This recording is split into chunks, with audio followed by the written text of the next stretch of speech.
आज तब्बल 9 वर्षांनंतर आपण महापालिकेला, सोलापूर महानगरपालिका आणि महाराष्ट्रभर इतर महानगरपालिका आहेत त्यांच्यासाठी आपण मतदान करत आहोत.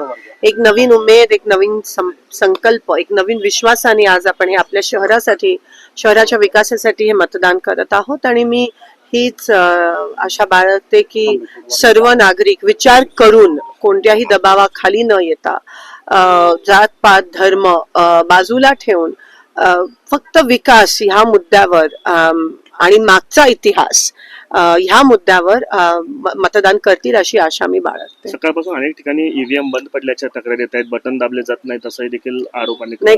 2 दिवसापासूनच नाही, आपण म्हणतो की खरं तर कालची रात ही कत्तलची रात असते, पण सोलापुरात 15 दिवसाआधीपासूनच कत्तल की रात सुरू झाली. हे दुर्दैव आहे.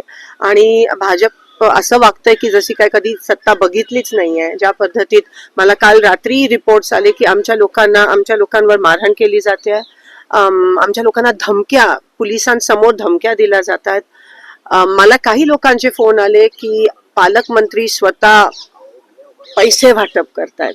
म्हणजे असं जर होत असेल, ऑफकोर्स ते मला काही फोटो आणि व्हिडिओज अजून प्राप्त झाले नाही, ते होतील, पण अशी वागते की सत्ता त्यांच्यासाठी नवीन आहे असे एकंदरीत दिसून येतं. सत्ता हपापले त्या सत्तेमुळे आणि कोणत्याही पातळीला हे इलेक्शन घेऊन जात आहेत. हे खरंच मला देशाचं, महाराष्ट्राचं, सोलापूरचं आणि लोकांसाठी मला खूप वाईट वाटतं. मला असं वाटतं आपण सगळे मिळून ही लोकशाहीची लढाई आणि ती व्यवस्थित लढायला पाहिजे. ही ती सुरुवात आहे. आज महानगरपालिका आणि जेव्हा स्थानिक स्वराज्य संस्थेमध्ये जेव्हा क्रांती घडते तेव्हा मला असं वाटतं सत्ताधारींचा जो अहंकार आहे तो उतरतो आणि लोकच ह्यांना जागा दाखवून देऊ शकतात. मला असं वाटतं लोकांनी आता विचार करून मतदान करणं हे महत्वाचं आहे. जो भाजपचा मॅनिफेस्टो आहे तो पूर्ण फेल गेलाय. पाण्याचा विषय, रस्त्याचा विषय, भ्रष्टाचाराचा विषय आहे. कोणत्याही गोष्टीची पूर्तता ते करू शकले नाही आहेत. म्हणून मला खात्री, आणि एकंदरीत भाजपच्या विरोधात रोष जो निर्माण झाला, म्हणजे निवडणुकीच्या 3 दिवस आधी तुम्ही उमेदवार पळवता, कुठे हे कधीच आधी झालं नव्हतं. भाजपमधली पण लोक मला असं वाटतं कुठेतरी निराश आहेत की काय चाललंय. कारण का असं नाहीये की ते पहिल्यांदा सत्तेत आहेत, त्यांनी सत्ता बघितली, पण नवीन लोक जे आहेत त्यांनी पहिल्यांदा सत्ता बघितल्यासारखं वागतायत आणि कदाचित ते त्यांच्या डोक्यात गेलंय. म्हणून मला असं वाटतं एक संयमी नेतृत्वाची सोलापूरला गरज आहे, जे विकासावर बोलू शकतात, जे विकास एकच मुद्दा आम्ही पुढे घेऊन काँग्रेस आणि महाविकास आघाडी आम्ही लढत आहोत, भाजपच्या विरोधात लढत आहोत.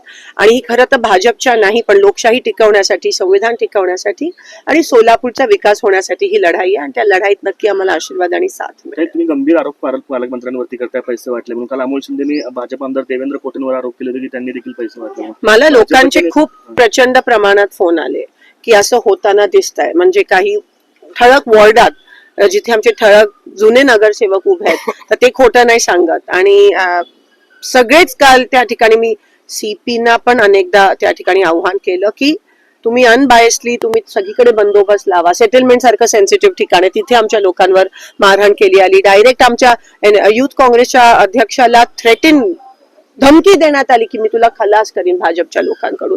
असं जर पोलिसांच्या समोर होत असेल आणि एवढा दबाव, म्हणजे मी पोलिसांना खरं तर मी त्यांना अप्रिशिएट करते आणि त्यांना मी प्रोत्साहित पण करते की तुम्ही पण कोणत्या दबावाखाली येऊ नका. कारण का एकच आपल्याला एक उम्मीद आहे, पोलीस, कलेक्टर ऑफिस आणि कमिशनर ऑफिस, ह्यांच्या पलीकडे आपण नाही, ह्यांच्याकडूनच आपल्याला अपेक्षा आहे आणि तेच आम्हाला न्याय देऊ शकतील. आज पूर्ण दिवस त्यांनी नीट सगळीकडे टाईट बंदोबस्त करून हे इलेक्शन आतमध्ये पण आपल्याला दिसतंय, पोलिंग बूथ मध्ये पण दबावाचे वेगवेगळे तंत्र चाललेत, अटेन्शन डायव्हर्ट होण्याचे वेगवेगळे. आज तुमच्यावर पण त्या ठिकाणी आरोप करण्यात आला आणि बरं झालं तुम्ही त्या ठिकाणी त्यांना सांगितलं. तर हे सगळं बदलणं गरजेचं आहे आणि त्याची सुरुवात आज होईल अशी मला खात्री आहे. काँग्रेसच्याच उमेदवारावरती काल जे आहे ते एमआयएमच्या लोकांनी आरोप केलेले आहेत की ते पैसे वाटप होते, त्यांना जेल पोलीस स्टेशन मध्ये नेण्यात आलं होतं. मी म्हणाली असं जर कुठेही होत असेल तर पोलिसांनी व्यवस्थित कारवाई केली पाहिजे. मग ते भाजप असो, काँग्रेस. आता तुम्ही पालकमंत्र्यावर करत नाही आहात तर मग काय म्हणावं. मग सगळ्यांवर हे आणि झालीच पाहिजे. लोकशाही पद्धतीने निवडणूक लढली पाहिजे असं जर कुठेही होत असेल तर पोलिसांनी एक बाजू घेऊन दुसरी बाजू हे करणं चुकीचं आहे.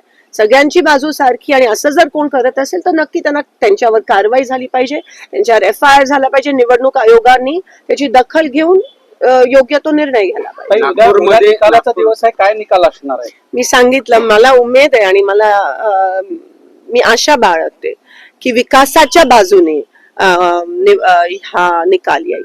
नागपूरमध्ये कुठेतरी काँग्रेसचं कार्यालय जाण्याचा प्रकार मला आता तुमच्याकडूनच कळतंय. नाही, ठिकठिकाणी असं काही मशीन्स बंद पडल्यात, जिकडे हाताचे चिन्ह आहे ते बटन चालत नाहीये.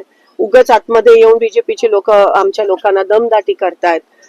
काँग्रेसचं ऑफिस जाऊन हे जेवढं करतील तेवढं आमच्यासाठी बरं आहे. तर पालकमंत्री जे आहे रात्री 10 नंतर जे आहे आचारसंहिता असताना देखील चहाच्या टपरी बरोबर दिसतानाचे फोटो सोशल मीडियावर व्हायरल झालेले आहेत, त्याच्यावर काय सांगाल? हे तुम्ही मला आता तुमच्याकडून कळतंय. मला आता कोणीतरी विचारलं की काय ही न्यूज माझ्याकडे रोज येतेच आहे, काल काय झालं आणि ते काय करतायत. आणि हे जसं मी म्हणाली हे सगळं त्यांच्यासाठी नवीन आहे, त्यांनी कधी बघितली नाहीये, ते त्यांच्या डोक्यात गेलंय आणि त्याचा गैरवापर ते खूप मोठ्या प्रमाणात आपल्याला मिसयूज खूप मोठ्या प्रमाणात होताना दिसतोय. खास करून सोलापूर नवीन आहे सत्ता त्यांच्यासाठी आणि सत्तेचा अहंकार त्यांच्या डोक्यात चढलाय आणि त्याचा गैरवापर हे लोकांवर दबाव आणण्यासाठी साम दाम दंड याचा उपयोग करत आहेत आणि लोकांना कळून चुकलंय. पोलीस प्रशासनाचा दुरुपयोग केला जातो काय? 100% पोलीस प्रशासन असेल, तुमचे निवडणूक आयोग असेल, सगळ्याचा दुरुपयोग ह्या ठिकाणी होत असताना आपल्याला दिसून आहे. आणि म्हणून मी अधिकाऱ्यांना विनंती करते हात जोडून, अभ्यास करून IAS असतील, IPS असतील, खूप कष्ट करून संविधानाची शपथ घेऊन तुम्ही इथपर्यंत आलात. तुमच्याकडेच आम्हाला आता बघणं आशेचं किरण दिसतं. कृपया तुम्ही या देशाच्या जनतेला हिंमत द्या.